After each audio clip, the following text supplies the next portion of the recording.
आज आपण बघणार आहोत विभूती योग 10वा अध्याय आणि 10वाचा श्लोक आहे भगवद्गीता. तर माझ्या पाठीमागे आपण उच्चार करू शकता जसं काय तेषां सततयुक्तानां भजतां प्रीतिपूर्वकं ददामि बुद्धियोगं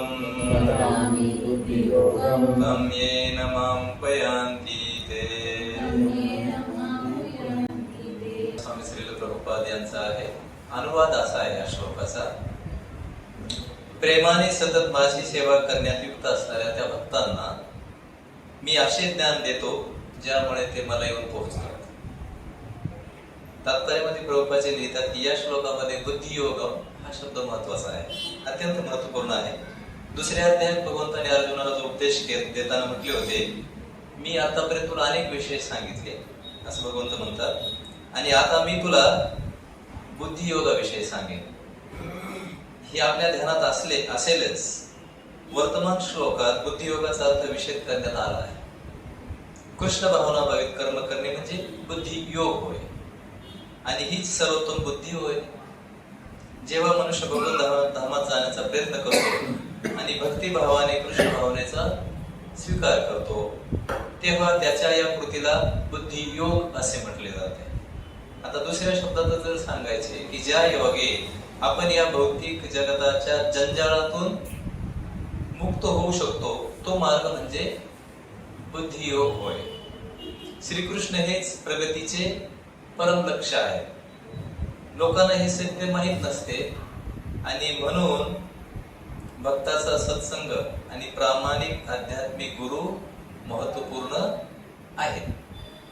मनुष्याने जाणले पाहिजे की श्रीकृष्ण हेच परम ध्येय आहे, आणि जेव्हा ध्येय निश्चित होते तेव्हा ध्येय प्राप्तीचा मार्ग हळूहळू उत्तर आक्रमीला जातो, आणि शेवटी अंतिम ध्येयाची प्राप्ती होते. जीवनाच्या अंतिम ध्येयाचे ज्ञान असूनही कर्मफळात आसक्त असणाऱ्या मनुष्याला कर्मयोगी म्हटले जाते. श्रीकृष्ण हेच लक्ष्य आहे हे जाणूनही श्रीकृष्णाचे स्वरूप जाणून घेण्यासाठी ज्ञानाचा आधार घेण्यात आणि आनंद मानणाऱ्या मनुष्यास ज्ञानयोगी म्हटले जाते.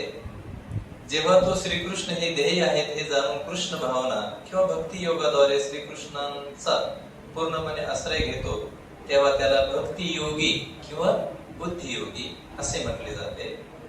भक्तियोग किंवा बुद्धियोग हाच परिपूर्ण योग होय. हा परिपूर्ण योग म्हणजे जीवनाची परमोच्च सिद्धावस्था होय.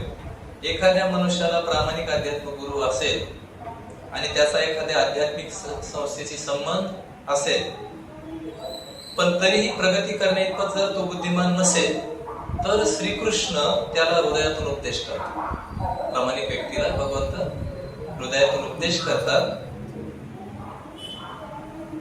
जेणेकरून त्याला निश्चितपणे भगवंताची प्राप्ती होईल, श्रीकृष्णाची प्राप्ती होईल.